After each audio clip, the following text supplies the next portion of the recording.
I didn't pay for my daughter-in-law's luxury party, so she slapped me so hard I lost my balance. Pack your bags and get out of my house. My son nodded. I'll drain every cent from your account. I smiled. I had been expecting this. I'm glad to have you here. Follow my story until the end and comment the city you're watching from, so I can see how far my story has reached. My name is Della, and at 63 years old, I never imagined my own son would stand by while his wife slapped me across the face. But there I was, standing in what used to be my living room, my cheek stinging from Yara's perfectly manicured hand. "You selfish old woman!"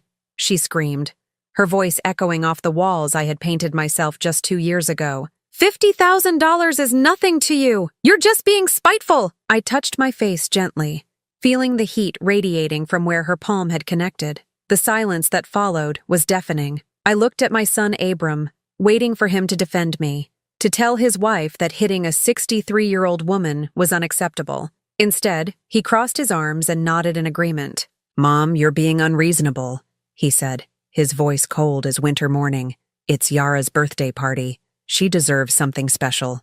Something special. $50,000 for a birthday party. For a woman who had never worked a day in her life, who spent her mornings at the spa and her afternoons shopping with my money. My money that I had earned working double shifts as a nurse for 30 years, saving every penny I could. I said no, I repeated calmly, though my heart was pounding. $50,000 for one party is excessive. Yara's face turned red, her eyes blazing with fury. She stepped closer to me, and I could smell her expensive perfume mixed with the scent of her anger. "Make your bags and get out of my house," she shrieked, pointing toward the stairs. My house, the house I had bought and paid for, the house where I had raised Abram after his father died, the house where I had sacrificed everything to give my son a good life. I turned to Abram again, hoping to see some flicker of the boy I had raised. The son who used to bring me dandelions and tell me I was the best mom in the world. But that boy was gone. In his place stood a 35-year-old man who looked at me like I was a burden. "You heard her," he said, his voice steady and determined. "Pack your things. And Mom?" He paused, a cruel smile spreading across his face. "I'm going to take every cent from your account. You've been living off me long enough. Living off him." The irony was so sharp it could cut glass. For the past 5 years, since he married Yara, I had been paying their mortgage, their car payments, their credit card bills. I had been the one supporting them while Abram bounced from one failed business venture to another, and Yara spent her days planning elaborate parties and shopping trips. But instead of crying or pleading, I smiled, a real, genuine smile that seemed to confuse them both. "I've been waiting for this day," I said quietly. Yara frowned, her anger momentarily replaced by confusion. "What do you mean?" I straightened my shoulders, feeling a strength I hadn't felt in years. "I mean, I knew this moment would come. I've been preparing for it." Abram stepped forward, his face twisted with irritation. "What are you talking about?" I looked around the room one more time, taking in the furniture I had bought, the photographs of Abram's childhood that lined the mantelpiece, the life I had built in this house. Then I looked back at my son and his wife. "You'll find out soon enough," I said, heading toward the stairs. "I'll be out by tomorrow morning." As I climbed the stairs to my bedroom, I could hear them whispering frantically below. Yara's voice was sharp with worry, Abram's deep with concern. They were probably wondering what I meant, what I could possibly have planned. If only they knew. I had been watching them for months, seeing the way they looked at me when they thought I wasn't paying attention, the way Yara rolled her eyes when I spoke, the way Abram sighed whenever I entered a room. I had overheard their conversations about putting me in a nursing home, about how much easier their lives would be without me around. Most importantly, I had heard them discussing my will, assuming they would inherit everything when I died. They had made their plans based on my money, my house, my life's work. They had counted on my death to solve their financial problems. But I wasn't dead, and I wasn't the helpless old woman they thought I was. I pulled my suitcases from the closet, the same ones I had used for my honeymoon 40 years ago. My hands were steady as I began folding my clothes, each piece carefully placed. I wasn't rushing. I wasn't panicking. For the first time in 5 years, I felt completely calm.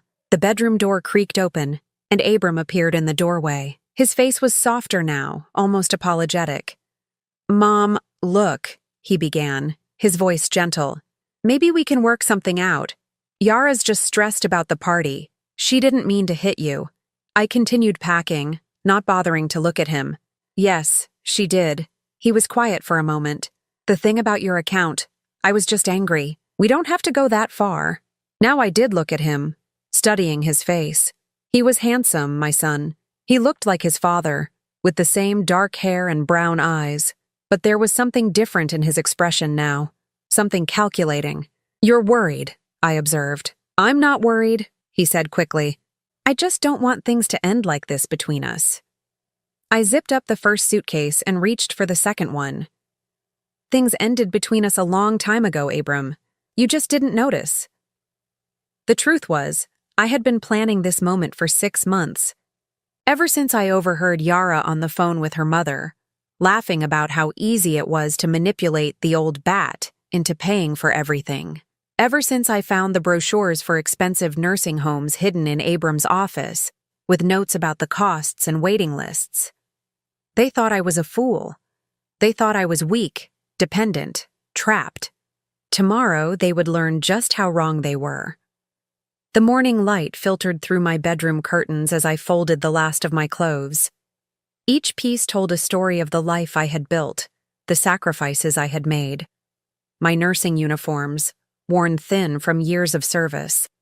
The simple dresses I wore to Abram's school events, always rushing straight from work. The black dress I had bought for Robert's funeral, when my world collapsed and I became a single mother overnight. I was 28 when Robert died. A heart attack at 32, leaving me with a 5-year-old son and a mountain of medical debt that his insurance barely covered. I remember sitting in this very room, holding Abram while he cried for his daddy, wondering how I was going to survive. But I did survive. More than that, I thrived. I worked double shifts at the hospital, picked up extra weekend hours, took on private nursing cases when I could. I wanted to give Abram everything his father would have provided if he had lived. Every sacrifice felt worth it when I saw my son graduate high school, when he got accepted to college, when he walked across that stage to receive his diploma. I had been so proud, so foolishly, blindly proud. Now, as I placed my jewelry box in the suitcase, I remembered the conversation that had opened my eyes. It was 3 months ago, late on a Tuesday evening. I had come home early from a doctor's appointment and heard voices from the kitchen. Yara was on the phone, and Abram was making coffee. "The old woman is getting suspicious about the bills," Yara was saying, twirling a strand of her perfectly highlighted hair. "She actually asked me why the grocery bill was $800 last month." Abram chuckled. "Just tell her you're buying organic. She'll buy anything if you say it's for her health." "I don't know how much longer we can keep this up," Yara continued. "She's not as stupid as she looks. Yesterday she asked to see the mortgage statements." My blood had run cold. I stood frozen in the hallway, listening to my son and daughter-in-law discuss me like I was a mark in some elaborate con game. "We just need to be patient," Abram said. "The nursing home I looked at has an opening in 6 months. Sunset Manor. It's expensive, but once she's there, we can handle her finances completely. Power of attorney, the works. And if she refuses to go? We'll get a doctor to say she's showing signs of dementia. Dr. Peterson owes me a favor from college. It won't be hard." I had backed away slowly, my heart pounding so loudly I was sure they would hear it. That night, lying in bed, I made my decision. If they wanted to play games with my life and my money, I would play too, but I would play to win. The next morning, I started making calls, first to a lawyer downtown, one I had found through a colleague at the hospital, then to a real estate agent I had met at church. The plan I developed over the following weeks was simple but effective. They thought I was weak because I was old. They thought I was helpless because I lived in their house, paid their bills, made their lives comfortable. What they didn't realize was that comfort had made them lazy, complacent. They had stopped paying attention to the details, like the fact that the house was still in my name only. When Robert died, I had refused to put it in joint ownership with anyone. It was my security, my safety net. Abram had tried to convince me to add his name to the deed several times over the years, but I had always declined, claiming it was too complicated. They thought I was being sentimental. In reality, I was being smart. Over the past 6 months, I had quietly sold the house to a property investment company. The sale wouldn't close for another month, but the contracts were signed. The money was already in an account they couldn't access. When they tried to put me in that nursing home, they would discover they had no home to inherit, no mortgage to worry about, no equity to cash out. The irony was delicious. I had also transferred all my savings to a new bank across town, one where Abram had never been listed as a co-signer. Every penny I had saved over 30 years of nursing was now safely out of their reach. The account they thought they could drain contained exactly $12.37, just enough to buy a cup of coffee and a newspaper. The jewelry box in my hands contained the only valuables I was taking with me. My wedding ring from Robert, a simple gold band that had cost him 2 months' salary. The pearl earrings my mother had given me before she died. A silver locket with Abram's baby picture inside, from back when he loved me unconditionally. I lifted the locket, opening it to look at the tiny photograph. He had been such a beautiful baby, with chubby cheeks and bright eyes full of wonder. I used to rock him to sleep every night, singing lullabies my own mother had sung to me. He would wrap his little fingers around mine and look up at me like I was the most important person in the world. When had that changed? When had I become the enemy instead of the woman who had given him everything? I think it started when Yara entered his life. She was beautiful, charming, sophisticated in a way I had never been. She came from money, knew how to dress, how to speak, how to make people notice her. And she made it clear from the beginning that I was an embarrassment, a reminder of Abram's humble origins. At first, Abram defended me. He would tell Yara to be nice, remind her that I had sacrificed everything for him. But gradually, her influence grew stronger. She complained about my cooking, my clothes, my presence at family gatherings. She made jokes about my old-fashioned ways, rolled her eyes when I shared stories about Abram's childhood, and slowly, Abram began to see me through her eyes. The devoted mother became the interfering old woman. The woman who had worked herself to exhaustion became the burden who lived off their generosity. I closed the locket and placed it carefully in the jewelry box. Tomorrow morning, I would walk out of this house for the last time. I would leave behind 35 years of memories, decades of love and sacrifice, but I wouldn't leave empty-handed. I would leave with my dignity intact, my independence restored, and my future in my own hands. For the first time in 5 years, I would be free. The morning I left was gray and drizzly, the kind of weather that matches your mood when everything in your life is changing. I loaded my 2 suitcases into my old Honda Civic, the same car I had been driving for 8 years while paying for Abram and Yara's luxury vehicles. Neither of them came downstairs to say goodbye. I could see Yara peeking through the bedroom curtains, probably making sure I was actually leaving. I took one last look at the house that had been my home for 35 years. The garden I had planted, the porch I had painted every few summers, the mailbox with our family name that I had installed when Abram was 12. It was hard to believe I was walking away from all of it, but the weight on my chest was lifting with every step I took toward my car. The drive across town took 20 minutes, through neighborhoods that gradually became smaller, more modest. I wasn't moving to the wealthy side of town where I had lived for decades. Instead, I was heading to Maple Street, a quiet area with small apartment buildings and houses where working people lived. Real people who understood the value of a dollar earned through honest work. The apartment I had rented was on the 2nd floor of a converted Victorian house. Mrs. Chen, my new landlady, met me at the front door with a warm smile and a cup of tea. She was 72, a widow who had converted her large family home into apartments after her husband passed away. "Welcome to your new home, dear," she said, helping me carry one of my suitcases up the narrow stairs. "I think you're going to be very happy here." The apartment was small but bright, with hardwood floors and large windows that let in plenty of natural light. It had 1 bedroom, a tiny kitchen, and a living area that opened onto a small balcony overlooking the garden behind the house. After living in a 4-bedroom house for so many years, It felt almost impossibly compact, but it also felt peaceful in a way I had forgotten was possible. Mrs. Chen showed me around, pointing out the quirks of the old building. The bedroom window that stuck sometimes, the kitchen faucet that needed to be turned just right, the radiator that made gentle humming sounds on cold nights. These weren't problems to me, they were character. This place had soul, unlike the pristine house I had just left behind. "The rent is due on the 1st of each month," she said, handing me a cup of tea in her small kitchen downstairs. "But don't worry about it this time, dear. You paid 3 months in advance." She was right. I had paid for the apartment 6 months ago, along with deposits for utilities and a small storage unit across town. I had been planning this move longer than even I realized, preparing for the day when staying would become impossible. After Mrs. Chen left me to settle in, I sat on the small couch I had bought secondhand and looked around my new space. It was quiet in a way that felt foreign after years of Yara's constant complaining and Abram's loud phone calls about business deals that never materialized.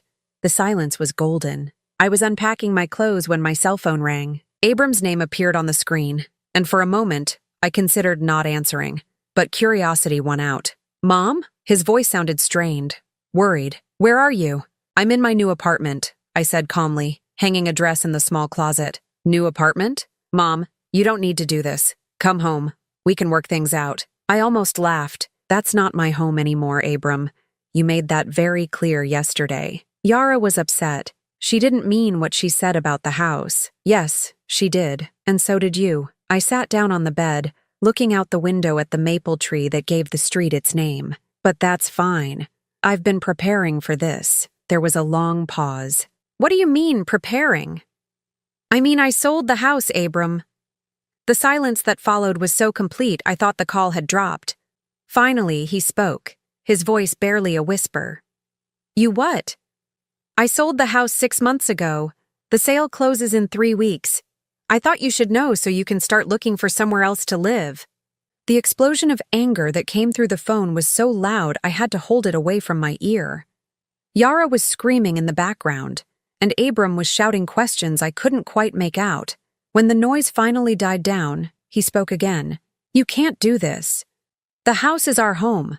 We've invested money in renovations." "With my money," I reminded him. "And the house was never in your name. It was mine to sell." "But where are we supposed to go? We can't afford rent somewhere else." The irony wasn't lost on me. The man who had threatened to drain my bank account was now worried about paying his own way in the world. "You'll figure it out," I said. "You're both adults. You've been telling me I need to act my age and stop relying on family. I thought you'd appreciate me taking your advice. This is insane. You're being vindictive and cruel. I'm being practical. You wanted me out of your life. Now you have what you wanted." I hung up before he could respond. The phone rang immediately, but I turned it off. I wasn't ready for round 2 of that conversation.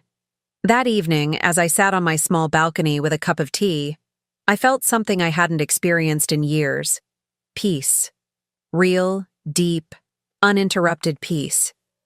There were no arguments downstairs, no tension hanging in the air like smoke. No one was discussing my money or my future without including me in the conversation. For the first time in 5 years, I was living in my own space, making my own decisions, answering to no one but myself. The next morning, I walked to the small cafe 3 blocks away and bought myself breakfast. Real breakfast, not the expensive organic nonsense Yara insisted on.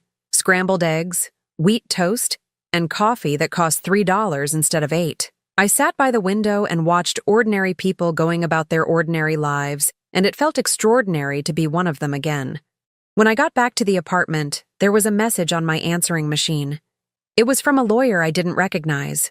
"Mrs. Morrison, this is David Klein from Klein & Associates. Your son has hired me to look into reversing the sale of your house. Please call me at your earliest convenience." I smiled as I deleted the message. Let him hire all the lawyers he wanted. The sale was legal, binding, and completely within my rights as the sole owner of the property. There was nothing to reverse, nothing to challenge, but there was one more surprise waiting for them, one I hadn't mentioned during our phone call. The house sale had left me with a significant profit, money I had immediately invested in a trust fund that would provide me with monthly income for the rest of my life. The trustee was a bank in another state, and the terms I had set were very specific. If anyone tried to claim I was mentally incompetent or unable to make my own decisions, the trust would be investigated by an independent board of doctors and lawyers. If they found me competent, which they would, any family member who had challenged my mental state would be permanently excluded from any inheritance. Abram and Yara thought they were dealing with a confused old woman who could be easily manipulated or discarded. They were about to learn that the woman who had raised a child alone, worked her way through nursing school, and built a life from nothing was far from helpless. Their real education was just beginning. It was Mrs. Patterson from next door who called to tell me about the scene at the house. I had known Eleanor Patterson for 20 years, and she had never been one for gossip, which made her phone call all the more significant. "Della, dear," she said, her voice tight with concern, "I thought you should know what's happening over there. That boy of yours and his wife have been shouting at each other for 3 days straight. Yesterday, I saw them loading boxes into their cars. Are they moving?" I was sitting in my new kitchen, having just finished a simple lunch of soup and crackers. Through my window, I could see Mrs. Chen tending to her garden, humming softly to herself. The contrast between this peaceful scene and what Eleanor was describing felt surreal. "I believe they are," I said calmly. "The house sold, so they'll need to find somewhere else to live." There was a pause. "Oh my, and where will you go?" "I've already moved, Eleanor. I have a lovely little apartment across town." Another pause, longer this time. "Well, good for you, dear. That girl was never very nice to you. I used to hear her shouting sometimes when I was working in my garden." After I hung up, I sat quietly for a few minutes, processing this information. Part of me felt a twinge of something that might have been guilt, but it was quickly overwhelmed by a sense of justice. They had made their choices, and now they were living with the consequences. The next call came from Yara herself. I had changed my phone number, but apparently she had gotten it from someone at the hospital where I used to work. Her voice was different now, lacking the confident arrogance I had grown used to over the years. "Della, we need to talk," she said, trying to sound reasonable. "This whole situation has gotten out of hand." "I don't think we have anything to discuss," I replied, continuing to fold the laundry I had just brought up from the basement. "Look, I know I was harsh the other day. I was stressed about the party, and I took it out on you. I'm sorry." The apology sounded rehearsed, like something she had practiced in front of a mirror, but there was something else in her voice, something I had never heard before. Fear. "I appreciate the apology," I said, "but it doesn't change anything." "It has to change something." The facade cracked, and her real desperation came through. "We can't just lose everything because of one stupid fight." "You didn't lose everything because of one fight, Yara. You lost everything because of 5 years of taking me for granted. That's not fair. We took care of you." I laughed, a sound that surprised even me with its bitterness. "You took care of me? I paid your mortgage, your car payments, your credit cards. I bought your groceries, paid your insurance, covered your medical bills. Exactly what did you take care of?" She was quiet for a moment. "We gave you a place to live." "In my own house. We let you be part of our family by treating me like hired help." The conversation went in circles for another 10 minutes, with Yara alternately pleading, threatening, and trying to bargain. She offered to give me a bigger room in whatever house they moved to. She promised Abram would be nicer to me. She even suggested we could all go to family counseling together. What she never offered was a genuine apology or any acknowledgement of how they had really treated me. Even in her desperation, she couldn't see me as anything more than a problem to be solved. I hung up when she started crying, not because I felt sorry for her, but because the tears felt as false as everything else about her.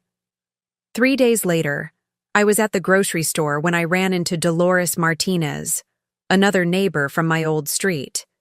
She rushed over to me with the eager energy of someone bursting to share dramatic news. "Della, I heard about what happened. The whole neighborhood is talking about it." I selected a box of tea from the shelf, trying to look casual. "Oh, what are they saying?" "Well, The Hendersons saw moving trucks at your house yesterday. And Susan Walsh said she heard Yara crying on the phone to someone about having to move into a one-bedroom apartment in the Riverside district. Riverside. I knew that area. It was where young couples lived when they were just starting out, in small apartments with thin walls and no amenities. It was a far cry from the 4-bedroom house with the large yard and 2-car garage that I had provided for them. And, Dolores continued, lowering her voice conspiratorially, Jim Morrison from the hardware store said Abram came in asking about jobs. Apparently he's looking for work. This was interesting. Abram hadn't held a steady job in 3 years, always claiming he was working on business deals or investment opportunities that never materialized. I had been supporting all of his ventures, funding his failures with my nursing income and savings. That's good for him, I said diplomatically. Everyone should contribute to society. Oh, absolutely, Dolores agreed quickly. It's just surprising, you know. He always seemed to think he was above regular work. That evening, I called Margaret Foster, my oldest friend from the hospital. We had worked together for 15 years before she retired, and she had always been one of the few people who saw through Yara's act. I heard about your situation, she said without preamble when she answered the phone. Good for you, Della. It was about time. You think I did the right thing? Honey, you should have done it years ago. That girl was bleeding you dry and your son was letting her do it. Margaret had never been one to sugarcoat her opinions, which was one of the reasons I valued her friendship so much. I ran into Carol Jenkins at the pharmacy today, she continued. She said Yara came in looking for a job application. Can you imagine? That girl who thought she was too good to work is finally going to have to get her hands dirty. The idea of Yara working behind a pharmacy counter was almost comical, but I tried not to take too much satisfaction in it. Almost. Have you heard from Abram? Margaret asked. He's called a few times, left some messages I haven't returned. What does he say? I thought about the increasingly desperate voicemails. The first few had been angry, demanding that I reverse the house sale and come back. Then they had shifted to pleading, with Abram claiming he hadn't realized how much I had been contributing to their lifestyle. The most recent one, which I had listened to just that morning, was different. Mom, I know you're angry, and you have every right to be. I've been thinking about things, about how we treated you, and I'm starting to understand. Can we please talk? Not about the house or money, just talk. I miss you. For the first time since this all began, he had sounded like my son instead of like Yara's husband, but I wasn't ready to trust that voice yet. He says he wants to talk, I told Margaret. Claims he misses me. Do you believe him? I watched Mrs. Chen through my kitchen window, watering her tomato plants in the fading evening light. She moved slowly but purposefully, taking care of each plant individually. There was something peaceful about her routine, something honest. I think he misses my bank account, I said finally. Margaret was quiet for a moment. Maybe, but maybe not. Losing everything has a way of clarifying what really matters. As I hung up the phone, I wondered if she was right. Was it possible that Abram was finally seeing clearly? Or was this just another manipulation, a more sophisticated version of Yara's tears and empty apologies? Time would tell. But for the first time in years, I had the luxury of time. Time to think, to decide, to choose my own path forward. And that luxury felt more valuable than any house or bank account ever could. 3 months into my new life, I discovered something I had forgotten existed. Joy. Not the complicated, conditional happiness that depended on other people's moods or demands, but simple, pure joy in small moments. It started with the watercolor class at the community center. I had always wanted to paint, but there had never been time. Between working double shifts and managing Abram's needs, then later dealing with Yara's constant crises and demands, artistic pursuits seemed like luxuries I couldn't afford. Now, sitting in the bright classroom on Thursday mornings, mixing blues and greens on my palette, I felt like I was rediscovering a part of myself that had been buried for decades. You have a natural eye for color, said Helen, the instructor, looking over my shoulder at my attempt to capture the maple tree outside my apartment window. Have you painted before? Only walls, I replied, and she laughed. Helen was 68, a retired art teacher who had started these community classes because she missed working with students. She had silver hair that she wore in a loose bun and paint-stained fingers that moved with the confidence of someone who had spent a lifetime creating. "Well, walls are good practice for composition," she said, "but this is much more rewarding." She was right. There was something magical about watching colors blend on paper, about creating something beautiful from nothing but pigment and water. My paintings weren't masterpieces, but they were mine in a way that nothing in my life had been for years. The other students in the class became my first real friends in decades. There was Dorothy, a 72-year-old retired librarian who painted flowers with meticulous detail. Frank, a widower in his late 60s who specialized in landscapes and had a dry sense of humor that made everyone laugh. And Maria, a 55-year-old former teacher who had taken early retirement to care for her aging mother, and was now rediscovering her own interests. We started meeting for coffee after class, then expanded to lunch on Tuesdays and occasional trips to art museums in the city. For the first time since Robert died, I felt like I belonged to a community of equals, people who valued me for who I was rather than what I could provide. It was Maria who suggested the beach trip. "There's this little town on the coast, Seaside Heights. It's not fancy, but it's peaceful, perfect for painting seascapes." The idea excited me more than it should have. I hadn't taken a vacation in 15 years, always claiming I couldn't afford it or couldn't leave Abram and Yara to manage on their own. Now I realized I had been the only thing stopping myself. We rented a small cottage for a long weekend in October, when the summer crowds were gone and the light had that golden quality that painters love. I stood on the beach at sunrise, watching the waves roll in, breathing salt air and feeling more alive than I had in decades. "This is what freedom looks like," Dorothy said, setting up her easel beside mine. She was right. Freedom wasn't just the absence of demands and obligations. It was the presence of choice, the ability to wake up each morning and decide what mattered to you that day. While we were away, I received another letter from Abram. I had been getting them regularly, 1 or 2 a week, but I had stopped opening most of them. This one was different, though. The envelope was addressed in his own handwriting rather than typed, and something about it made me curious enough to read it. "Dear Mom," it began, and I could almost hear his voice saying the words. "I know you probably won't read this, and I understand why. I've had 3 months to think about everything that happened, about the way we treated you, and I'm ashamed of the man I became. Yara and I separated last month. She moved back in with her parents in California. She couldn't handle our new reality, the apartment, the jobs, the life without your support. When things got hard, she blamed everyone but herself. She blamed you for being vindictive, me for not standing up to you, the world for being unfair. She never once acknowledged that we brought this on ourselves. I'm working now, Mom, really working. I got a job at Henderson Construction, the same company where I worked summers during high school. Do you remember? You were so proud when I came home with my first paycheck, covered in sawdust and exhausted but happy. I had forgotten what that felt like, earning something through honest work.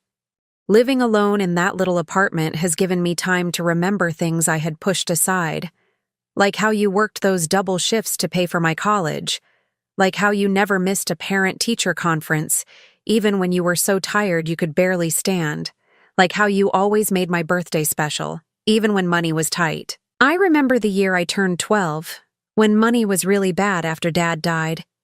You worked extra shifts for weeks to buy me that bicycle I wanted. I found out later that you didn't buy yourself a winter coat that year because you couldn't afford both. I never thanked you for that coat you didn't buy, Mom. I never thanked you for a lot of things. I'm not writing this to ask you to forgive me, though I hope someday you might. I'm not asking you to come back or to help us financially. I'm writing because I need you to know that I finally understand what I lost when I chose Yara's comfort over your dignity. I lost my mother, the woman who sacrificed everything for me, the woman who loved me unconditionally until I made that love impossible to give. I hope you're happy wherever you are. I hope you're painting or traveling or doing all those things you put off to take care of me. You deserve happiness, Mom. You always did. Love, Abram. I read the letter 3 times, sitting on the cottage porch while my friends painted the sunset. Each reading brought different emotions: surprise, skepticism, sadness, and something that might have been hope. Was this real? Had losing everything truly changed him? Or was this just a more sophisticated manipulation? The tone was different from his previous letters, less desperate and more reflective. But I had been fooled before. Frank found me there, an hour later, the letter still in my hands, tears on my cheeks. "Bad news from home?" he asked gently. I showed him the letter. Frank had become something of a confidant over these months, partly because he was a good listener, and partly because he had his own complicated relationship with his adult children. He read it carefully, then handed it back. "What do you think?" "I think he sounds different, but I don't know if I can trust that." Frank was quiet for a moment, watching a seagull pick at something in the sand. "You know what I learned when Margaret died?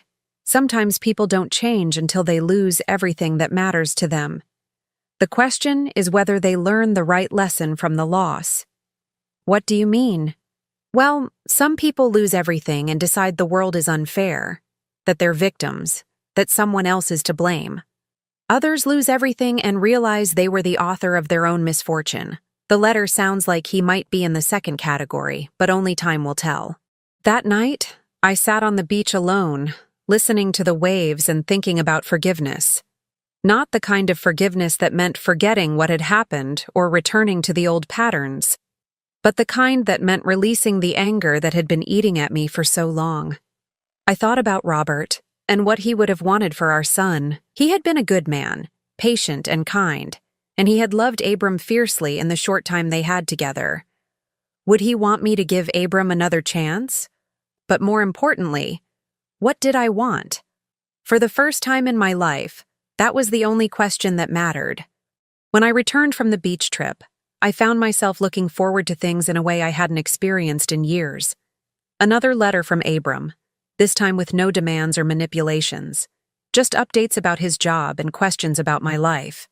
Dorothy had invited me to Thanksgiving with her family. Maria and I were planning a Christmas trip to see the lights in the city. My small apartment had become a haven filled with my paintings, books I actually had time to read, and the comfortable silence of a space that truly belonged to me. But in the quiet moments, I still wondered about my son. Was he really changing? Or was this all an elaborate performance? And if he was changing, did that mean I owed him a second chance? The answer, I was beginning to realize, wasn't about what I owed anyone. It was about what I wanted to choose, freely and without obligation. For the first time in my life, the choice was entirely mine. 1 year after I walked out of that house, I was standing in front of my easel on a Saturday morning, working on a painting of the harbor at sunrise, when someone knocked on my door. Mrs. Chen was visiting her daughter in Portland, so I wasn't expecting anyone. My painting friends usually called first, and the mailman had already been by. Through the peephole, I saw Abram standing in the hallway, holding a small bouquet of flowers, not the expensive arrangements Yara used to demand, but simple daisies and baby's breath from the grocery store. He looked different than he had a year ago, thinner, but healthier somehow. His clothes were clean but modest, and his face had the kind of weathered look that comes from honest work. I opened the door but left the chain latch engaged.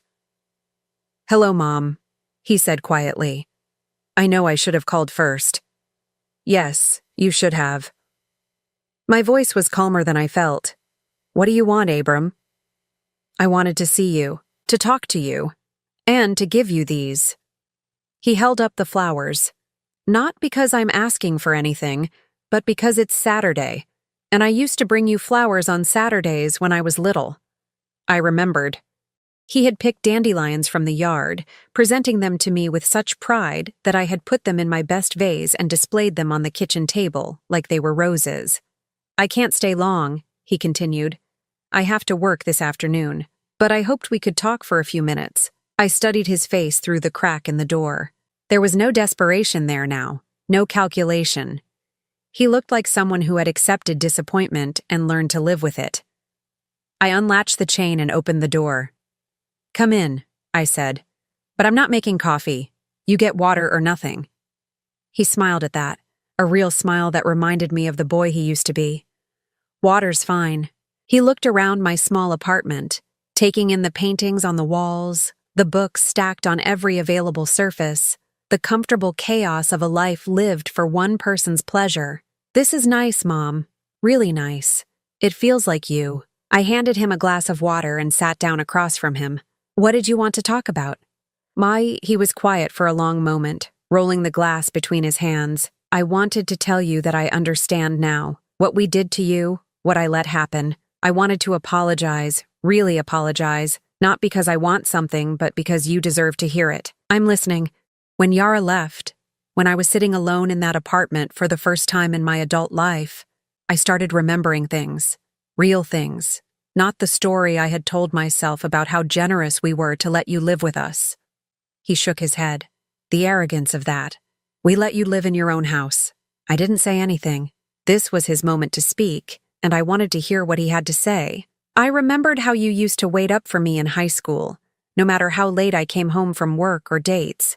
How you never missed a single one of my baseball games, even when you had worked a double shift and could barely keep your eyes open. How you cried at my college graduation because you were so proud. His voice caught slightly. And I remembered how that changed after I married Yara, how I started seeing you through her eyes, as someone who was in the way instead of someone who had given me everything. Why? I asked. Why did you let that happen? He was quiet for a long time. Because it was easier. It was easier to believe that you were the problem than to admit that I had become someone who took advantage of the person who loved him most. The honesty in his voice surprised me. This wasn't the polished apology I had expected, the kind calculated to get him what he wanted. This was raw, uncomfortable truth. Yara made it easy to justify, he continued. She was so good at making your generosity seem like interference, your presence seem like an intrusion. But the truth is, I let her do it because I was selfish. I liked the lifestyle your money provided, and I didn't want to work for it myself. I looked at him, really looked at him, and saw something I hadn't seen in years. Shame. Real shame. The kind that comes from acknowledging your own failures rather than blaming others for them. What do you want from me now? I asked. Nothing, he said, and I believed him. I mean, I want your forgiveness someday, if you can manage it. And I want the chance to show you that I'm not that person anymore.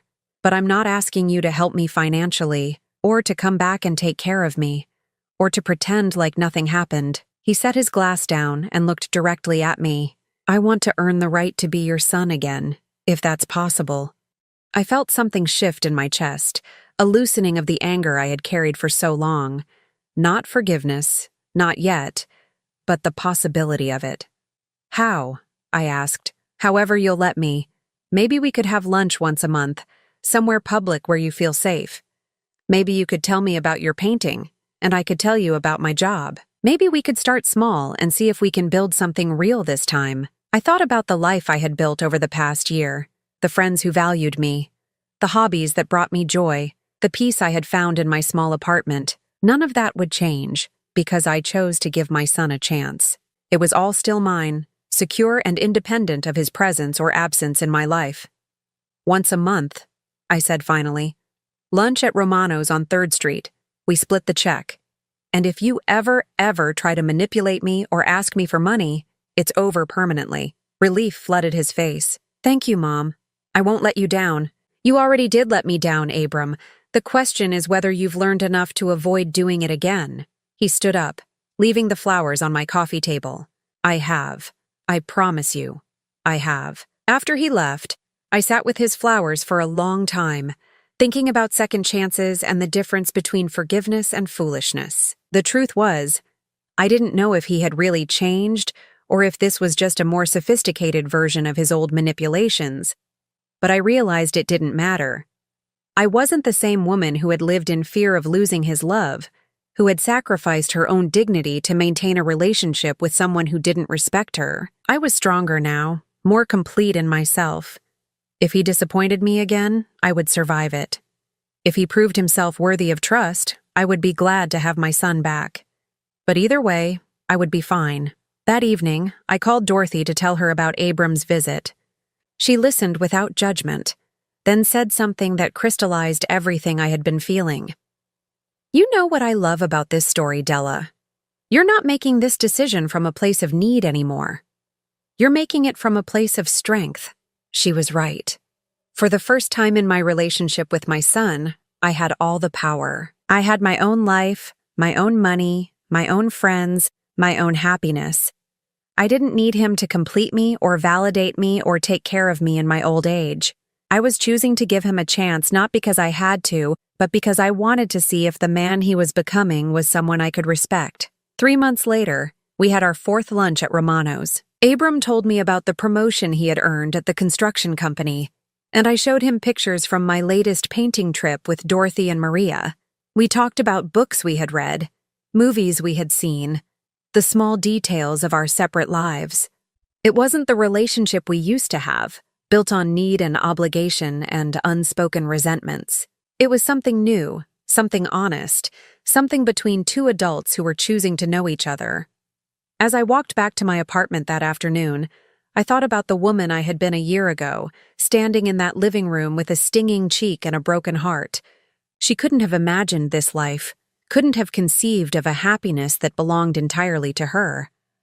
The greatest gift Yara had given me, though she would never know it, was that slap that forced me to finally choose myself. In trying to destroy me, she had liberated me.